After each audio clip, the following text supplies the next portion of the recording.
Marijuana at shabu ang nasabat ng pulisya sa magkakahiwalay na lugar sa Parañaque, Valenzuela at Caloocan.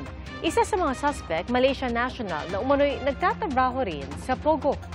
Saksi, si John Consulta. Pagkasakay ng Malaysian national sa sasakyan, may inabot siyang sachet na may hinihinalang shabu sa undercover agent. Doon na binigyan ng pera ang Malaysian. Habang binibilang niya ang pera, Ano yan? Oh, pinaprema po yata ako, sir. siya namang paglapit ng mga ahente ng NBI NCR. Baba, get down! Down! 5 gramo ng shabu na nagkakahalaga ng 30,000 pesos ang narecover mula sa 30 anyos na Malaysian na empleyado umano ng Pogo. Ay itong iba na mga foreigners na ito ay pumapasok naman sa ibang linya. Ang Pogo lumipat na sa drug pushing. Bukod dito, interpreter din umano ang suspect at marunong magtagalog. Nagsimula siya magbenta ng droga sa mga katrabaho sa Pogo at sa mga Pilipino. Sinusubukan pa namin kunin ang pahayag ng suspect na ngayon nasa NBI detention facility sa Bilibid.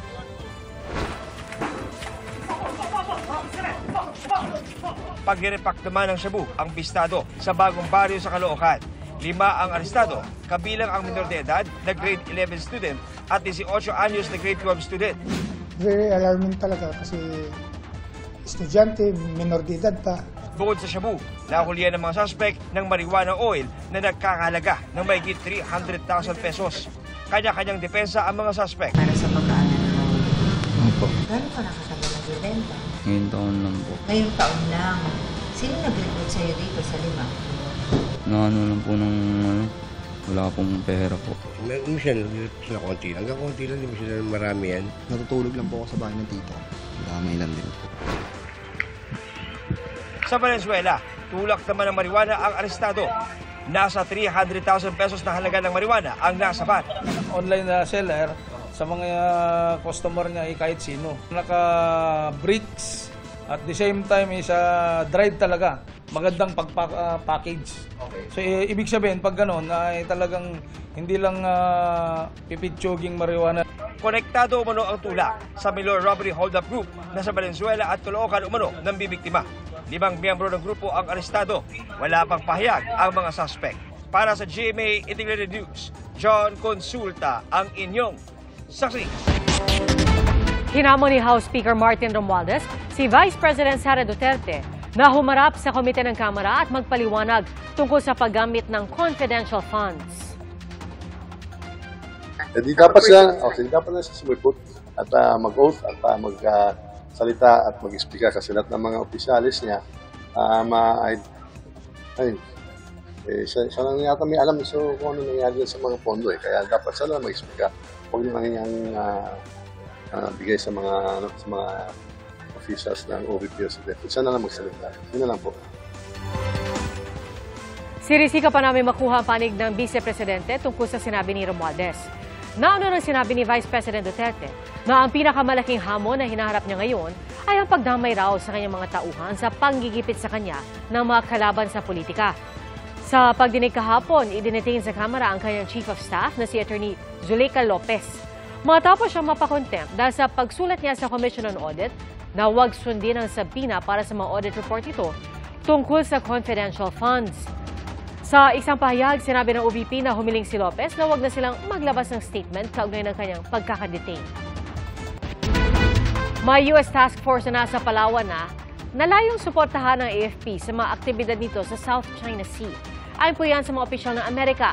Ipinaliwanag naman ng AFP kung anong klaseng tulong ang ibibigay ng mga tropa ng Amerika.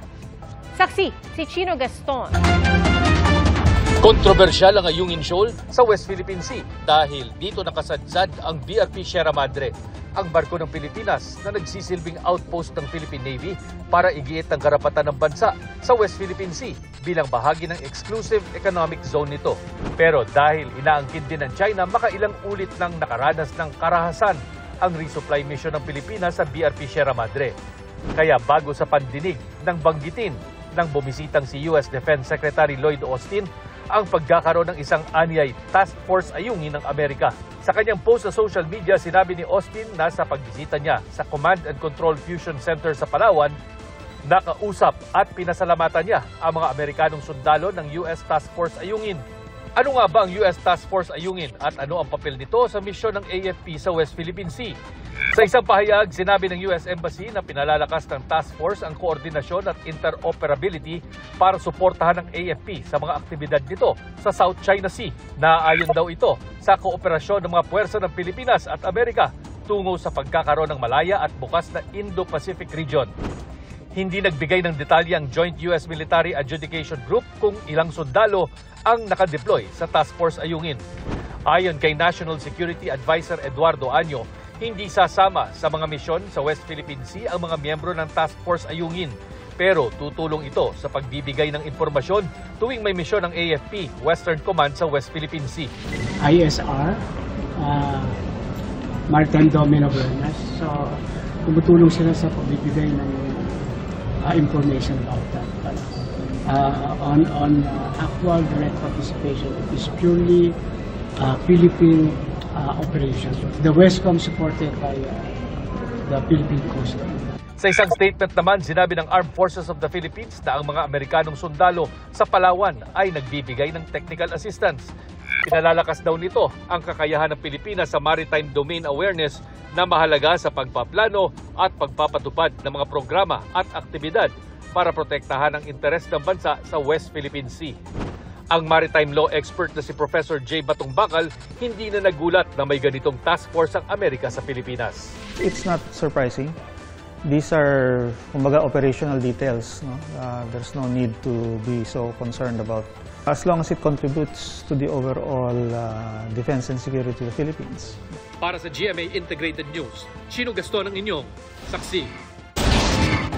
Pagtaas ng presyo ng baboy, asahan ngayong papalapit ang Pasko. Ayon sa National Federation of Hog Farmers, depende sa supply at demand kung gaano kalaki ang itataas ng presyo. Maging Department of Agriculture, sinabing posible raw talaga ang pagtaas dahil sa holiday season. Pero hindi naman daw malaki ang itataas. Sapat din nila ang supply ng karning baboy. Maglalabas daw ng bagong guidelines para mapabilis ang quarantine sa mga checkpoint para hindi maantala ang delivery ng karne sa mga pamilihan. Ilang opisyal ng gobyerno nagpapayo umano sa mga POGO operator kung paano maitutuloy ang kanilang operasyon sa bansa. Yung mga sumbong sa amin ay may mga government officials pa na nagpapayo sa kanila ng mga ganun. Bago na lang kayo ng forma, at least legally, bilang mga simpleng BPOs lamang.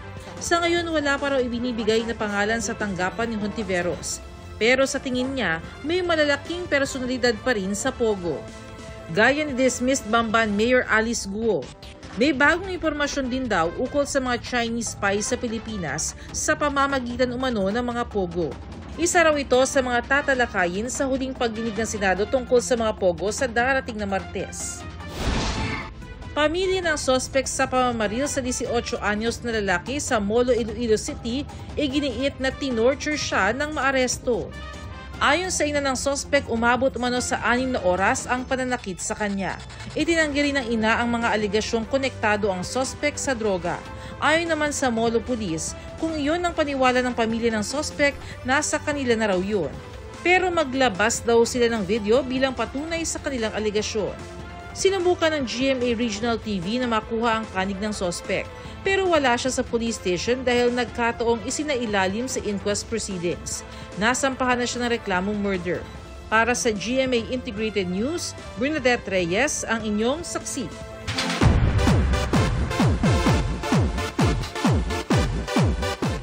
Patapos ng taon pero hindi pa rin natatapos ang mga plot twist. Gaya na lang ng surprise ni Anthony Mackie sa Avengers fans dahil siya na ang susunod na gaganap bilang Captain America. Narito ang showbiz saksi ni Lin Ching. Hindi lang pambata, nakaka-fulfill din ng younger heart. Nandito tayo ngayon sa Marina Bay Sands, Singapore para sa Disney Content Showcase APAC 2024 kung saan ipapakita nila ang mga pelikula at mga TV shows na ipapalabas sa latter part of 2024 and 2025 sa mga cinemas at sa Disney+.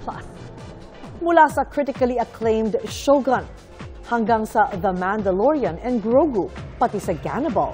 Pinuno ang 5th floor ng Marina Sands Convention Center ng cute exhibits and photo pods para sa lahat na gustong mag-selfie. Matindi ang line-up lalo na ng mga K-drama starring some of our favorite Korean superstars. Tulad nila Kim Hye-soo, Kim Sun-ho, Park Yoon-bin, Ryu Seung-ryong, and Joo Ji-hoon na naka-heart hand moment ko pa. Isa rin sa highlight ng event ang pagdalo ng Hollywood actor na si Anthony Mackie. Nakilala siya bilang isa sa Avengers bilang dating Falcon. At ang plot twist ngayon, siya na ang susunod na bibida as Captain America kapalit ni Chris Evans. I know a lot of people might not like this. I've never read comics. What? I watch every cartoon.